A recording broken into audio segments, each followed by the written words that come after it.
గఫూర్ గారు good evening sir. మామూలుగా ఇది యాజ్ పర్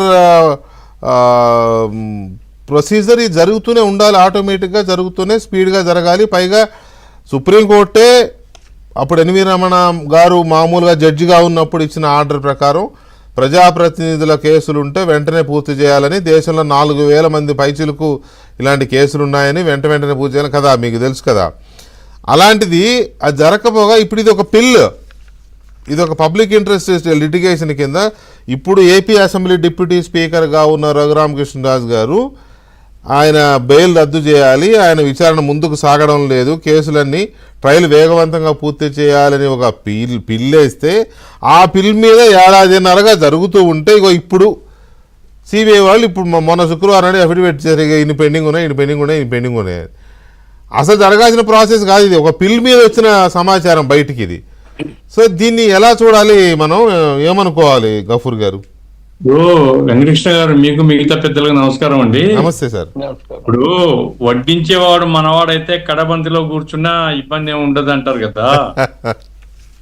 కాబట్టి ఇప్పుడు జనరల్ గా కేసు నడపాల్సింది ఇన్వెస్టిగేటివ్ ఏజెన్సీ. ఎవరైతే ఇన్వెస్టిగేట్ చేస్తున్నారో ఆ కేసు మొత్తాన్ని నడిపించి శిక్ష పడేలాగా చూడాల్సినటువంటి బాధ్యత వాళ్ళది. ఇన్వెస్టిగేటివ్ ఏజెన్సీనే అక్యూజ్ తో కొల్లుడైంది అనుకోండి, కేసు ఎట్లా ముందుకు పోతుంది? కాబట్టి ఒక క్లియర్ ఎగ్జాంపుల్ ఇది. CBI is sympathetic towards Jaganmohan Reddy and company. ఎందుకు సింపథెటిక్ గా ఉంది అనేది చాలా కారణాలు ఉన్నాయి, రాజకీయ కారణాలు ఉన్నాయి, ఇతరత్ర కారణాలు ఉన్నాయి. కాబట్టి సిబిఐ అనేది ఆన్సరబుల్ టు ది పీపుల్. అది ఆ బాధ్యత మర్చిపోయినారు వాళ్ళు.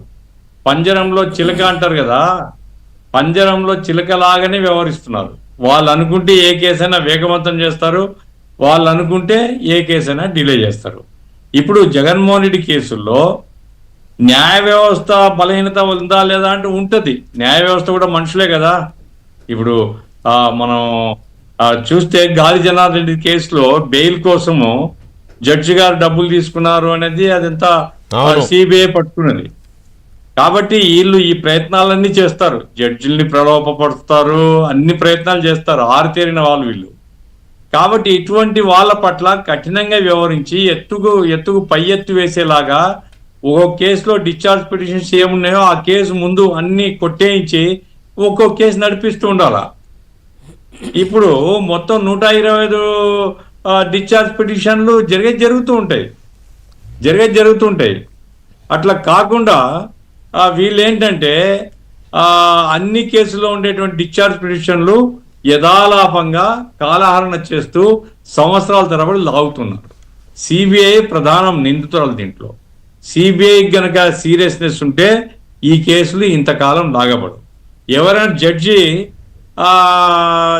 చేయడం లేదు అంటే వీళ్ళు they can complaint the superior court, అయ్యా మేము ఇబ్బందులు పడుతున్నామని. ఆ జడ్జిని అరెస్ట్ చేశారు కదా ఇంతకుముందు బెయిల్ దాంట్లో. మరి అట్టప్పుడు అరెస్ట్ కాదు, జడ్జి సరిగా సహకరించడం పై కోర్టుకు పెట్టవచ్చు. నా పాయింట్ ఏంటంటే పంజరంలో చిలకను ఎవరి పంజరంలో ఉన్నారు, ఎవరు నడుపుతున్నారు, ఇక్కడ పొలిటికల్ పాయింట్ అండి ఇది.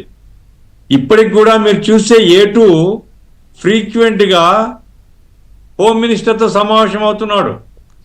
ఆల్మోస్ట్ హోమ్ మినిస్టర్ తో ఆల్మోస్ట్ డైలీ చూస్తూనే ఉన్నాం కదా మనం పత్రికల్లో. అవును. ఎందుకు హోమ్ మినిస్టర్ తో రోజు కూర్చోవాల్సినటువంటి అవసరం ఏమిటి? హోమ్ మినిస్టర్ ఎందుకు ఎంటర్టైన్ చేస్తున్నాడు? ఎవరి చేతిలో సిబిఐ ఉంది? ఇవన్నీ అమాయకులకు బయట చెప్పాలి. అబ్బాయి అదేం లేదు, అది ఇదని, మేము సీరియస్గా ఉన్నాం, జీవిరెడ్డి అంటే మేము సీరియస్గా ఉన్నాం, మాకేం బాధ్యతలు, మాకేం సంబంధం లేదు అని. కానీ మీ కూటమిలోనే ఏదైతే పెద్ద పార్టీ ఉందో ఈ పార్టీ ఆశీర్వాదంతోనే ఆ కేసును ముందుకు సాగడం లేదు. మీకు దాని మీద శ్రద్ధ లేదు. మీరు ఇంతసేపు ఉన్న ఆ ప్రాజెక్టు ఈ ప్రాజెక్టు మేము అది పొడిచినాం ఇది చీల్చినాం అని మీరు చెప్పుకోవచ్చు, కానీ రాజకీయంగా చాలా నష్టం జరుగుతుంది అనేటువంటిది గ్రహించడం లేదు. ఈరోజు క్విడ్-ప్రోకో కింద 45,000 కోట్ల రూపాయలు ఎంతో ప్రజాధనాన్ని భాగాలు పంచుకున్నారు అనేటువంటిది తేల్చిన తర్వాత ఏమండి మనకి సీరియస్నెస్ ఉండకూడదా? సీరియస్ ఉండాల్సిన అవసరం లేదా? ఏ కేసు ఎందుకు డిలే అవుతుంది?